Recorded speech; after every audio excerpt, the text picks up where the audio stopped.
జై శ్రీరామ్. ఈరోజు శివాజీ పుట్టినరోజు సందర్భంగా మీ యొక్క ర్యాలీ సందర్భంగా 4 మాటలు ఏందన్నా 40 మాటలు చెప్తాం మేము. ఈరోజు 396వ జయంతిని ఎంతో అంగరంగ వైభవంగా మోలాలిలో RTC colony second bus stop నుంచి ఛత్రపతి శివాజీ కొండ దాకా ఎంతో శోభాయమానంగా కాషాయ జెండాలతో మా ఛత్రపతి శివాజీ గారి యొక్క విగ్రహాన్ని ఉత్సాహంగా ఊరేగింపుతో 10 సంవత్సరాల నుంచి ఎన్ని ఆటంకాలు వచ్చినా, ప్రభుత్వాలు మారినా, ఇక్కడున్న అధికారులు ఎంత ఆటంకాలు పెట్టినా కానీ ఇదే ఉత్సాహంతో ప్రతి హిందూ ప్రతి ఇంట్లోకించి ఛత్రపతి శివాజీ బయట వెళ్ళి ఈ శోభయాత్రలో పాల్గొంటుడు.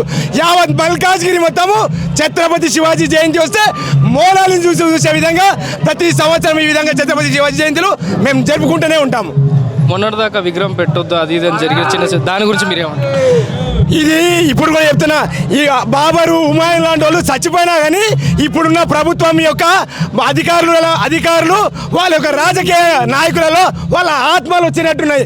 అందుకోసం ఈరోజు ఛత్రపతి శివాజీ విగ్రహం పెట్టాలంటే వాళ్ళ ఆత్మలు, బాబరు హుమాయూన్ ఆత్మలు ప్రభుత్వ అధికారుల యొక్క మనుషులలో ఉన్నాయి. కాబట్టి సాక్షాత్తు ఈరోజు రేవంత్ రెడ్డి నీ యొక్క హయాంలోనే ఈ విధంగా జరుగుతుంది.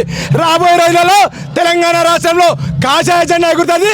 వీధిన ఛత్రపతి శివాజీ విగ్రహాన్ని ఏర్పరచుకుంటాం మేము. అందరికీ ఛత్రపతి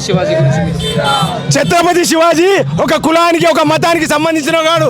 ఛత్రపతి శివాజీ 396 సంవత్సరాల క్రితము ఆయన రాజుగా ఉన్నప్పుడు అప్పుడున్న మొఘళ్ళను పారిపోయినప్పుడు మొఘళ్ళని కొట్టి తరిమినప్పుడు వాళ్ళ భార్యలని బానిసలుగా చూడలే, వాళ్ళకు కూడా సముచిత స్థానాన్ని ఇచ్చిండు, వాళ్ళకు కూడా గౌరవాన్ని ఇచ్చిండు. ఇది ఛత్రపతి శివాజీ జయంతి.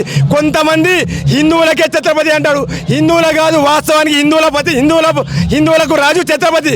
కానీ అందరిని కలుపుకపోయినాడు. కాబట్టి ఈరోజు యావత్ భారతదేశంలో కులాలకు మతాలకు అతీతంగా ఛత్రపతి శివాజీ జయంతి వేడుకలు జరుపుకుంటుంటారు. జై భవానీ, వీర్ శివాజీ.